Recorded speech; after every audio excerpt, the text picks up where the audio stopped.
on, guys? Welcome back to the channel. You know who it is by now, Jimothy. So ladies and gents, we are back with a deck that I really do enjoy, ladies and gents. Now I know I kind of like went through this deck previously on the channel, but I just wanted to show you what the iteration looks like IRL, and that deck is Live Twin Spright. So if you know anything about the channel, if you know anything about me, I do get attached to quite a few rogue decks, and Live Twins is one of them. I love the deck. I don't know why. It was very simplistic to play, very bog standard, straightforward linear combos, but I don't know why. I just really enjoyed the fact that you could just normal summon a monster and just go full combo off one normal summon. You got loads of space for tech, hand traps and whatnot, but the deck did die to quite a few interruptions, Nibiru being one of them. Your board gets wiped by Nibiru. It's just not nice, to be honest, but nevertheless, we are here with Live Twin Sprights, with the Spright Engine kind of mitigating some of those issues that you would have with just playing regular Live Twin. So without wasting any more time, ladies and gents, let's just get straight into it. Starting us off, probably the best normal summon, we've got triple Live Twin Leela. The reason why she's the best normal summon is because she special summons Live Twin Frost from your deck. Now, I do have this deck. This is actually an additional Live Twin engine. So when I ordered the core, I didn't realize that there was actually one Live Twin Kissekil missing. So I've only got two Live Twin Kissekils and one Frost. Ideally, you want three Live Twin Kissekils because you want the Live Twin stuff to be your main normal summon. Once you normal summon and it resolves, you're off to the races, ladies and gents. So I wanted it to be my main normal summon. However, in saying that, I've only gone for these two iterations just because I can't find the rest of them. Like, I've got so many cards, they're all over the place, and it seemed to have worked, mainly because just to add a little bit more consistency, I've gone with Live Twin Sunny Snitch. Now this deck does play into draw pretty hard, so if you start your turn with this because you got no other choice, it is a little bit rough. But in saying that, there are ways to mitigate draw, especially if you start with any of the Live Twin monsters. So yeah, that's it for the Live Twin engine in the main deck anyway. Excuse me. Moving on to the Spright Engine, ladies and gents. Spright are making a resurgence.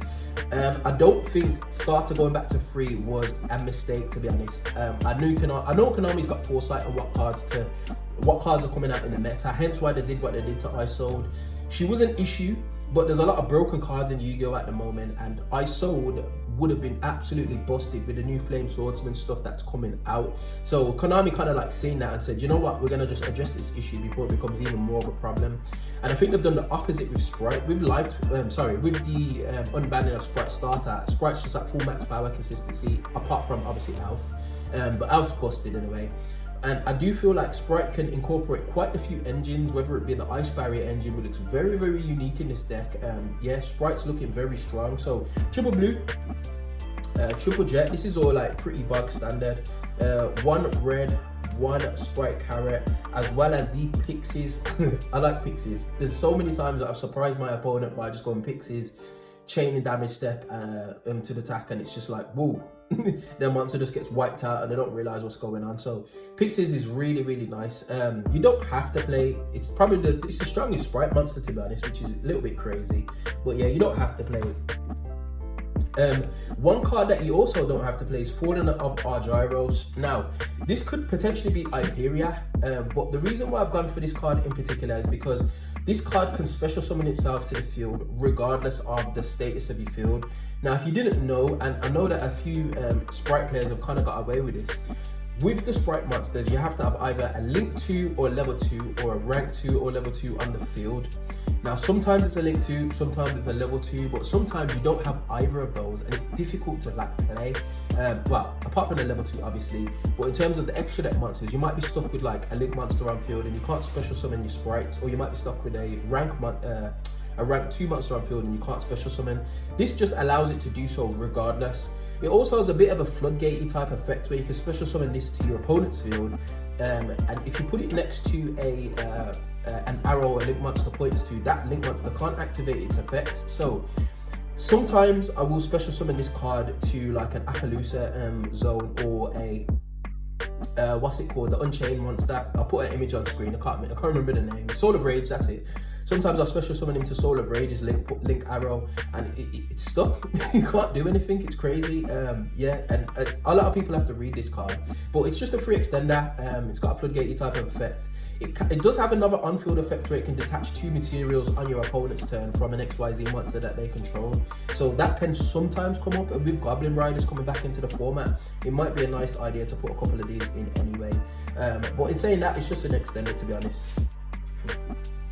And just finish it off with the Spright stuff. We've got triple Spright starter. Yeah, goes without saying. Max consistency now. You're always going to see any name. Drawing 2 in this deck via talents is a nice feeling, because you will get into your engine just because it's so concise, and it just allows you to play. 1 Gamma Burst, this is how you win in games. I don't care what anybody says, play Gamma Burst. Like, the potential for an OTK is always there with Sprites, especially with the way that Sprites and Live Twins play. With the Live Twin engine offering that ability to grind, which Spright engines kind of like die to, just because they don't have ALF, so they can't like recycle their resources after just doing over whole nother Spright line. And typically they've got like 1 to 2 cards in their hand after a Spright combo, which is not always follow-up. So Spright starter is definitely nice to have. 1 Smashers, obviously searchable back row removal, as well as the 1 Spright double cross. This is busted with the Live Twin engine. It's just snatch steal a monster, take it, put it to an arrow, a link 2 monster points to, or even just tuck it under an XYZ monster. It's nice. Yeah, I always try and search this turn 1, depending on what's going on. So that is it for the Spright and the Live Twin engine, ladies and gents. Now on to the hand traps. We're running triple Ash Blossom, goes without saying. Only 9 hand traps in this deck because you're trying to squeeze in some room, and I do run another certain card which is useful. So I've gone with the triple Ash. Triple Effect Veiler, yeah, targeted negation is all the rage at the moment, as well as the triple Infinite Impermanence. This can be changed out. You can change the Effect Veilers for Drows, Nibiru's, whatever you want, but you need to play caution with Nibiru, mainly because Nibiru prevents you from using your Live Twin engine because you got a monster on field, which is a part of a problem. So bear in mind that, ladies and gents. That's probably why I opted not to play Nibiru. When I'm playing pure Live Twins, I actually run Nibiru because you can get into your extenders, you got enough space to. But in Live Twin Sprites, you don't want a monster on field, especially if you were starting off your turn. You want to go ahead with the Live Twin engine, and it kind of requires no monsters to be on field, so yeah. However, in saying that, if you did want to play Nibiru and you was hell-bent on doing so, this card does help. Forbidden Droplets. The interaction between this and the Live Twin monsters is crazy. Excuse me. So I know I mentioned it before, but you can normally a Live Twin monster activate its effects. Your opponent might chain Imperm, I don't know, Hot Red Dragon, Archfiend, Abyss, So-So Chi-Shao, and then you can chain Forbidden Droplets, remove that monster off the field for cost, negate whatever's trying to negate you, or just dodge the effect basically, and then it will special summon the other Live Twin monster from your deck, which will then trigger to special summon another one from the deck. So very, very useful, nice to have, as well as just being able to play with some effect negation. Like Droplets is nice. Droplets is nice. Next up, we've got double talents. Play the 3rd in the side. Probably might take it out the side, but you kind of sometimes want to see, especially if you're playing it into boards. 1 monster reborn just for the ability to grind. Reborn in a Spright blue is nice. It's like whole Spright combo all over again without using anything from your hand. It's, well, obviously apart from the monster reborn, but very nice to do. And the 1 Core by the Grave. Yeah, it's a solid card. Next, on to the extra deck. So, double Evil Twin Kissikil, double Evil Twin Leela. These cards are what helps you to grind. Sometimes I just end with just the 2 on field, as well as like a Spright Carrot and a Spright Red, or a Spright Red, sorry, and that's enough. I think that's literally enough. Along with your set double cross, maybe a Smashers, maybe a couple of hand traps. Like, your opponent's going to struggle to play through this. So yeah, this is your grind game effectively. There's a pop and a draw, and you just can keep doing it turn after turn after turn. Dwindle your opponent out of resources, or just weaken their board enough to just Gamma Burst OTK. So yeah, I do like these 2. For some other links, we play 1 Springe. You don't really use it that much, but sometimes you need access to one of your Live Twin monsters in a graveyard, and Springe can just send that Live Twin monster. That's basically what it's for. I very, very rarely end my field with a Springe on field. Muckraker, effectively another monster reborn in this deck. A lot of the extra deck is Fiends, so Muckraker comes in very, very useful, especially if you revive any of the Evil Twin links. It's like a pop and a draw. It's a lot of material basically, which then can allow you to go into your fabled Trouble Sunny. She's nice, non-targeting send. She's big. She represents 5,500 points worth of battle damage, which is crazy. So she can attack directly and then tag out into the other two smaller live twin monsters, and that they do 22. So very easy to OTK in this deck, especially with Gamma Burst as well. So definitely a nice card. You could potentially run this at 2, but I've decided to go with a 1 Unchained Abomination. Sometimes you just need something to do something. Now there are a couple slots in this extra deck that I probably would switch out if I had the cards. I do have an IP Masquerena. It would be nice if I had an SP Little Knight, but I don't own one as yet. I might potentially pick one up at some point, but I just don't feel like forking out 100 and whatever pounds it is now. I've seen a few at like 90 and that, but yeah, Unchained Abomination's nice. One gigantic sprite, in fact, sorry, 2 gigantic sprites, as well as a number 2 Ninja Shadow Mosquito. I love this card, you know, it's crazy. Like, just surprising your opponent with a surprise OTK it does wonders, especially with Gamma Burst as well. Like, there's a whole load of things that you can do with this card, and it just burns your opponent. So very nice. One Mannequin Cat, tend to use this a lot more now. I wasn't sure about its application. But yeah, it is super duper nice. As well as the one Gym Buster, Typhon, which is just absolutely crazy, as well as Divine Arsenal AA Zeus. Just to round out the extra deck monsters, ladies and gents. Okay, ladies and gents, very quickly on to the side deck. I'm running the triple drone and Lockbird. It's kind of like a must-have at the moment. There's a lot of decks out there. Snake Eye, I don't know, Rescue Ace to a certain degree, Manadium still around. There's a lot of decks that are just comboing off, adding loads and loads of cards to their hand.